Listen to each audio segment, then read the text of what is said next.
AITA for canceling my wedding after my fiancé's brother told me she cheated on me? I'm Blake. I'm 32 years old. 2 years ago, I met a woman named Vivian, who was my fiancée. The proposal happened 8 months ago at a high-end steakhouse with a panoramic view of the Rocky Mountains. I spent $5,200 on the engagement ring.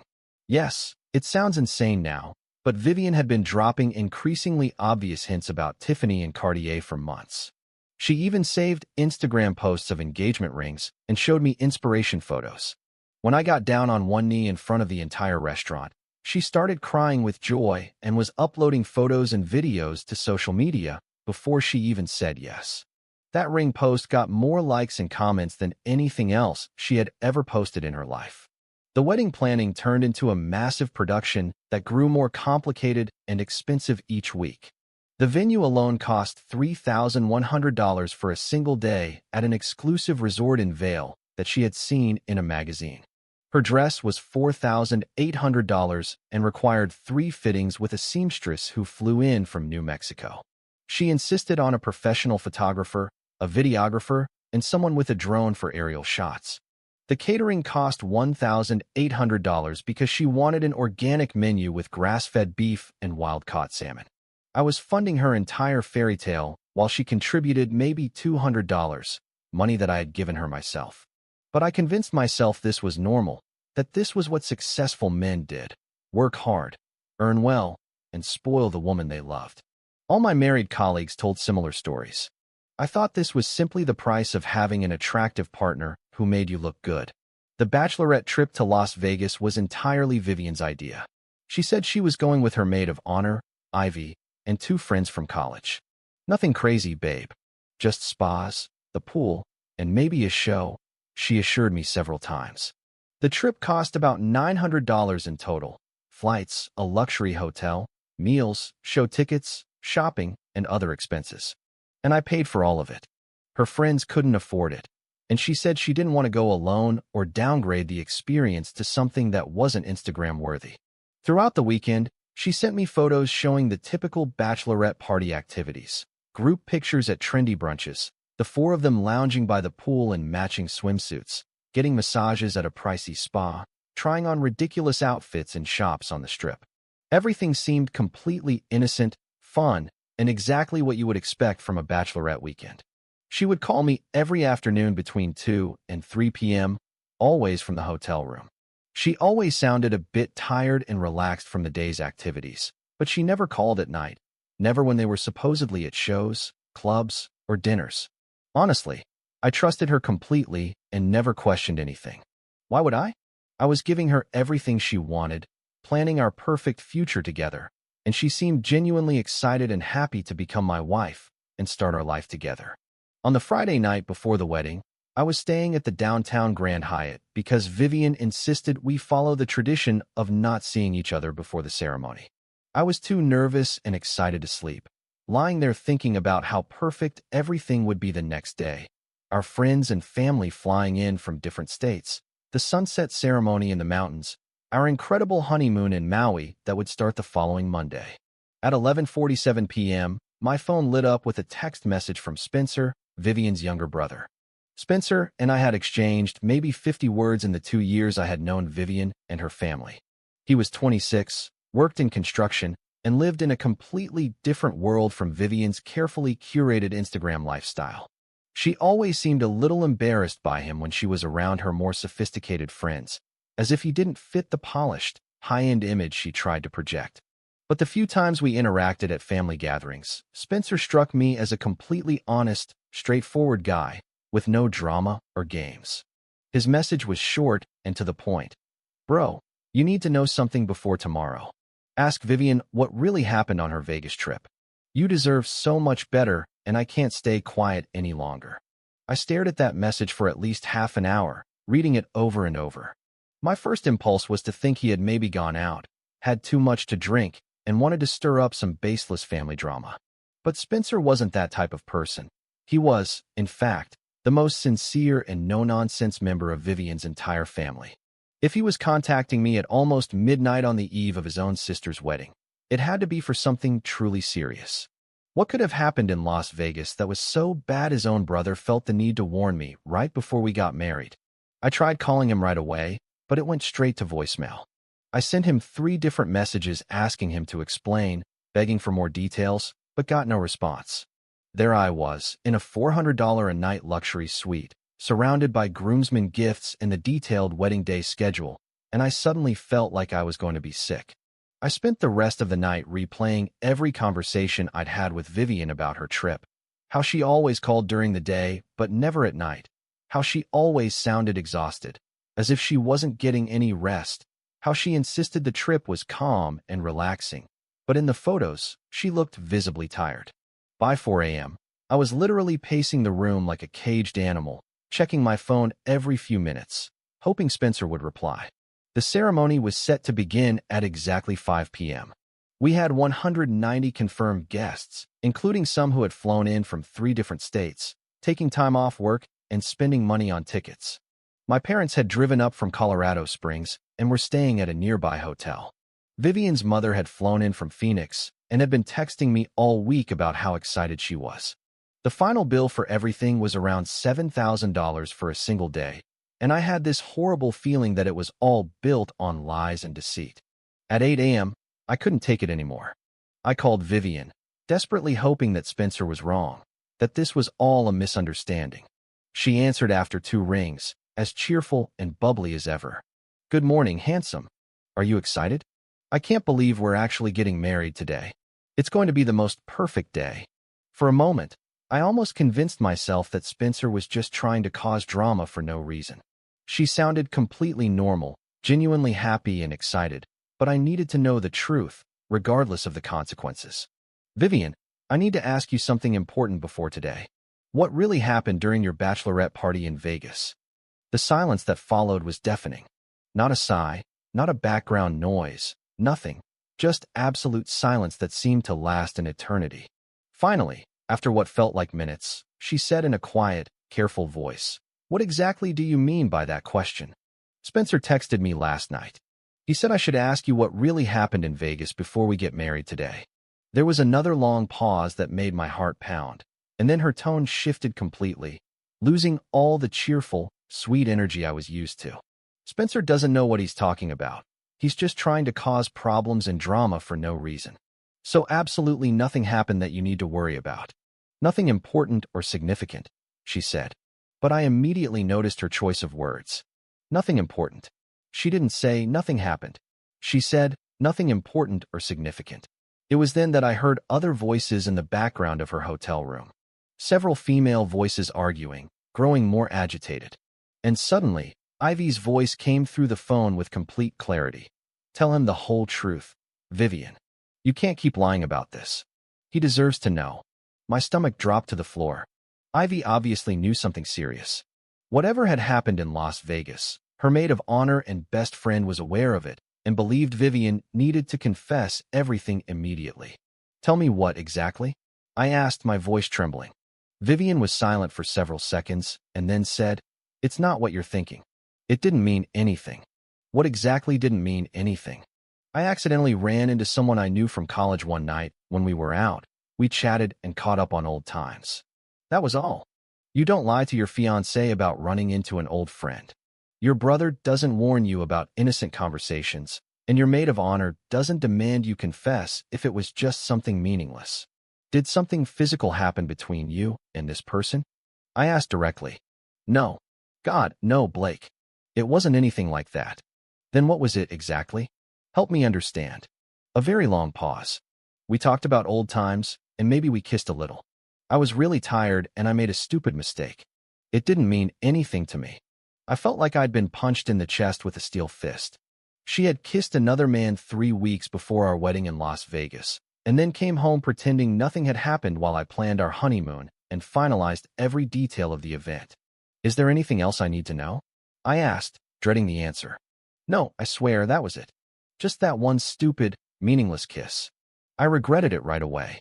But something in her tone told me there was much more to it. Then, Ivy's voice came through the phone again, louder and firmer.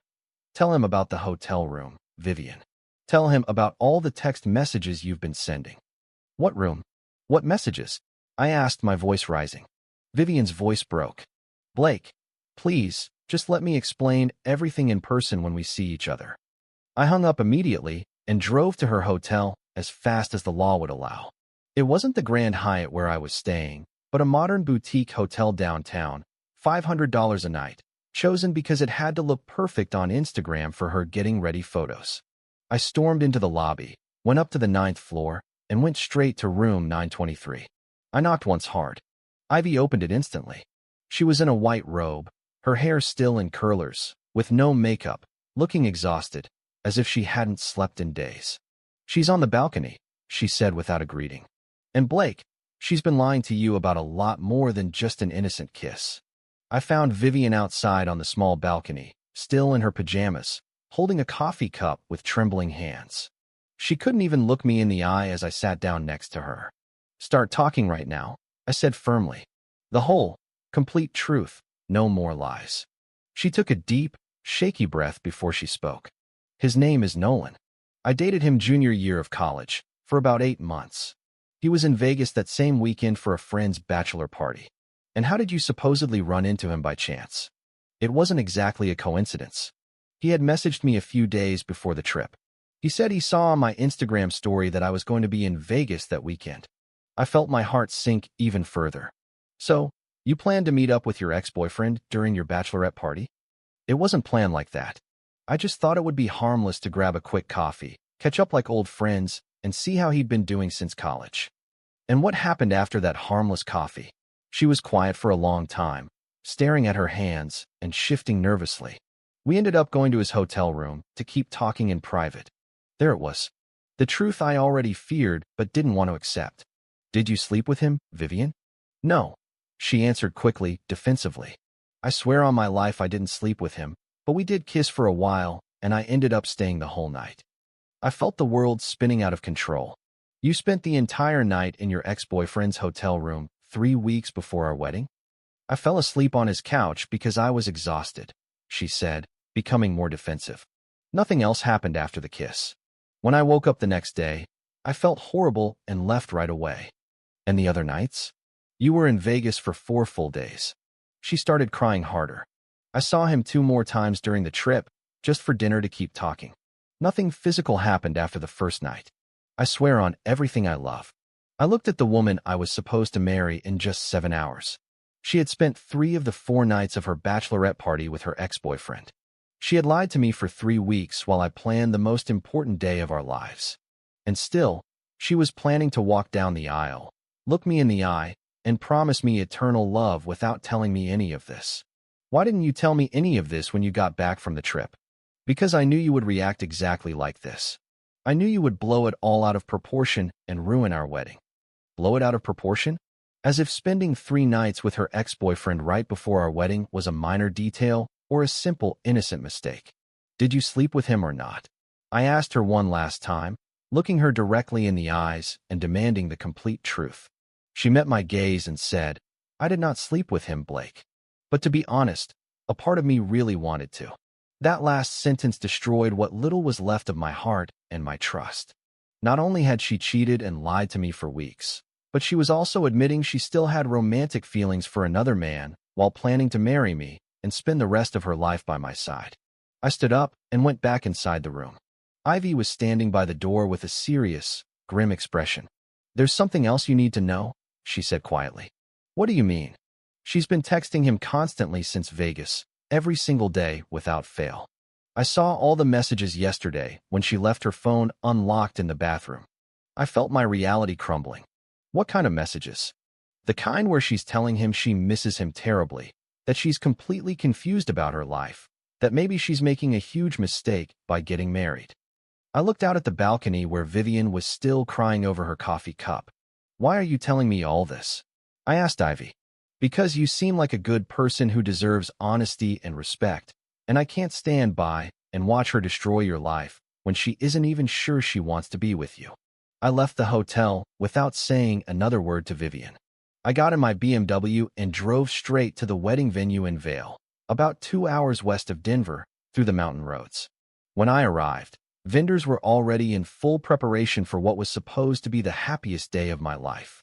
The florist was carefully arranging over $700 worth of white roses, peonies, and baby's breath. The catering team was preparing elaborate appetizers and main courses for 190 guests. The DJ was doing a sound check for our first dance and the party. Everyone was working tirelessly to create Vivian's perfect princess day, while she was probably texting her ex-boyfriend about how confused she was about marrying me. I found the event coordinator and told her we needed to cancel absolutely everything immediately. She looked at me like I had lost my mind. Cancel everything? The ceremony starts in 7 hours. I understand. Cancel it anyway. I'll pay all the penalties and fees that apply. Just stop the preparations and send all the vendors home. She was in shock. Are you absolutely sure about this decision? This is an extremely expensive event to cancel on such short notice. Completely sure. Please, start making the necessary calls. I spent the next 2 hours making the most difficult and painful calls of my life. First to my best man, Mason, explaining what had happened and why. Then to my parents, who were already getting dressed in their hotel. Then, one by one, to the photographer, the videographer, the transportation company, the hotel, and every single vendor. Every conversation was the same. The wedding has been canceled for personal reasons.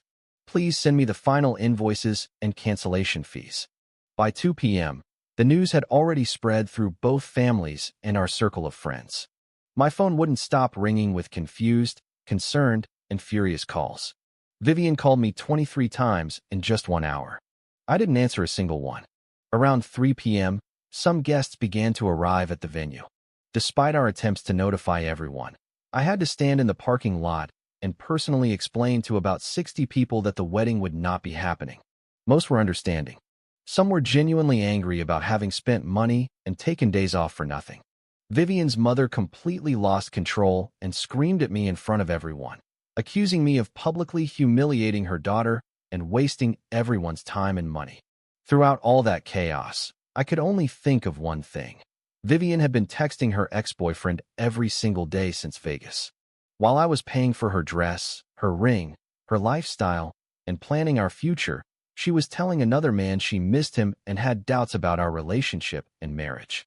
At 5 p.m., right when we should have been exchanging vows and rings, I was all alone in my car in an empty parking lot, watching vendors tear down tens of thousands of dollars worth of decorations, flowers, and equipment that would never be used.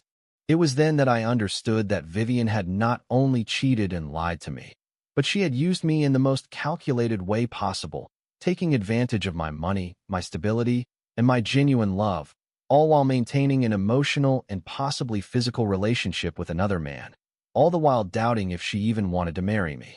And in that moment, I decided she was going to face very real consequences for all of her calculated decisions. The following week was complete chaos, returning hundreds of wedding gifts, canceling our expensive honeymoon, and having countless awkward conversations with family and friends who wanted to understand what had happened. I took a week off from work and basically locked myself in my house, trying to process the total destruction of my plans and my emotional investment. Vivian's messages started coming in predictable waves, changing tone each day. Blake, please, just talk to me for 5 minutes. I can explain everything that happened. We can fix this. You're being completely ridiculous and dramatic about this. It was a stupid mistake that meant nothing. Fine, act like a child. You're throwing away 2 incredible years over something that doesn't matter. I need to get my things from your place. I don't have anywhere to store them right now. That last message immediately got my attention. The lease on Vivian's apartment had ended 6 weeks earlier, and she had moved all her belongings into my house temporarily until after the wedding and honeymoon. All her clothes, furniture, personal items, everything was at my house taking up space. And according to what Ivy had told me, Vivian had quit her marketing job 5 weeks ago, saying she was too busy with final wedding preparations and that she wouldn't need to work once we were married, since we'd be sharing our finances. So at that moment, Vivian was completely unemployed, practically homeless, and had spent nearly all of her meager savings on wedding-related expenses and maintaining her expensive lifestyle. She had basically bet everything on marrying the wealthy financial advisor, believing it was a guaranteed plan to secure her future. I deliberately ignored all her messages and calls for 5 straight days. Then, Spencer contacted me directly. Hey, I know this whole situation is super weird and awkward, but I wanted to apologize for dropping that bomb on you so close to the wedding day. Please don't apologize, I replied sincerely. You probably saved my future and my financial stability. Well, I just wanted you to know she's been staying at my mom's place since everything got canceled, and she's not handling it well. What do you mean by that? She's been calling and texting you nonstop, posting dramatic things on social media about heartbreak and betrayal, telling anyone who will listen that you abandoned her over one small, innocent mistake. She somehow managed to paint you as the bad guy in this whole story. I decided to check her Instagram account for the first time since the wedding was canceled. She had posted a black and white photo of herself with a devastated expression, and the caption read, "Sometimes the person you take a bullet for is the one behind the trigger." Heartbroken doesn't even begin to describe it. Starting over is scary, but I'm stronger than yesterday. The comments section was filled with her friends and followers telling her she was better off without me, that if I couldn't forgive an honest mistake from someone who loved her, then I wasn't the one for her. She was twisting the entire situation to make herself out to be the innocent victim of my overblown and immature reaction to her tiny mistake. That's when I knew exactly what I had to do: set the record straight. 3 weeks after the canceled wedding, Vivian's carefully constructed world began to fall apart spectacularly, almost as if I had planned it. First, Ivy contacted me with shocking information that changed everything I thought I knew. It turned out Vivian had lied about much more than the Las Vegas affair. Her career as a digital marketing specialist was practically fabricated. She only had 2 small clients who paid her a combined total of about $400 a month. She had been living mostly off several credit cards and the money I regularly gave her for expenses for months, even before we got engaged. But the real shocker was what came next. Ivy discovered that Vivian had planned to meet Nolan in Las Vegas from the very beginning. In fact, she had secretly bought a plane ticket to visit him in Phoenix the week after our honeymoon was supposed to end. Her plan was, literally, to marry me, enjoy a lavish, all-expenses-paid honeymoon, and then fly to Arizona to spend romantic time with her ex-boyfriend, all while I thought she was visiting a college friend. With that information in hand, I decided it was time to strategically tell the truth within our social circles. I started by contacting several mutual friends and sharing the basic, unvarnished facts. Just the truth. Vivian spent 3 nights with her ex-boyfriend during her bachelorette party and had been texting him every day since, telling him she missed him and had doubts about our relationship. I found out everything on the morning of the wedding. The news spread incredibly fast, and her narrative of being a misunderstood victim began to crumble. But the real karma came from a completely unexpected place. For weeks after the canceled wedding, Vivian called me, crying and hysterical. "Blake, I know you probably hate me more than anyone, but I'm in serious trouble and I desperately need help." Apparently, after posting on social media that she was single and ready for new adventures, she had flown to Phoenix to finally be with Nolan, the man she was willing to destroy our relationship for. But he had dumped her after only 3 days and left her with a $400 hotel bill she couldn't pay. And the situation was even worse. With no job, no savings, and no stable place to live, she had been couch surfing with friends and family for weeks. Her mother finally kicked her out of the house when she caught her trying to sell family jewelry to pay off her mounting credit card debts. "I have nowhere to go," she cried desperately over the phone. "I've been sleeping in my car for the last 4 days. I made a huge mistake with my entire life. I love you, and I never should have done any of this." "Where are you staying now?" I asked. "I've been parking at different 24-hour gyms because they have bathrooms and showers I can use. I'm completely desperate, and I don't know what to do." Part of me almost felt sorry for her situation. Almost. "Vivian, what exactly do you want from me now? I know I don't deserve to ask you this after everything I did, but could I maybe stay in your guest room for a couple of weeks, just until I can find a job and get back on my feet? I'll pay you back every single cent, I swear." I let that desperate request hang in the air for a few uncomfortable seconds. "So, let me get this straight," I said slowly. "You cheated on me with your ex-boyfriend. You lied to me for weeks. You planned to cheat on me again after our honeymoon. You made me look like the villain when I canceled the wedding, and now you want me to save you from the natural consequences of your own choices. I know exactly how that sounds, but I'm truly desperate right now. I will do literally anything to fix this. Anything. Anything. Absolutely anything I ask. Post the entire truth on social media. Everything. Tell everyone exactly what happened in Vegas, that you were texting him every day since, and that you had plane tickets to see him after our honeymoon. Tell them the real reason the wedding was canceled. Total silence for a long time. If you do exactly that, I continued, I'll send you $300 to help you get back on your feet. If not, delete my number forever and never contact me again. She hung up immediately without a word. 37 minutes later, she called back with a completely different tone. Okay, I'll do it exactly as you said.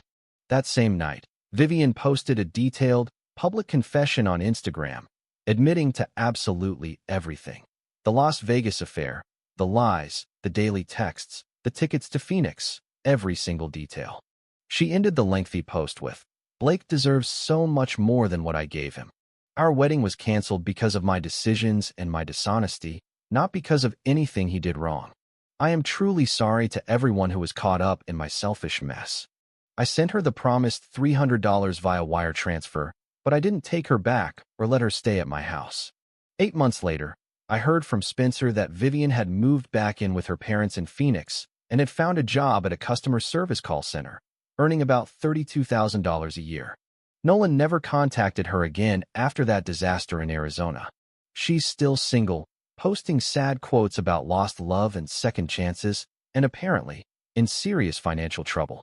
If you liked it, don't forget to leave a comment and support the channel by subscribing.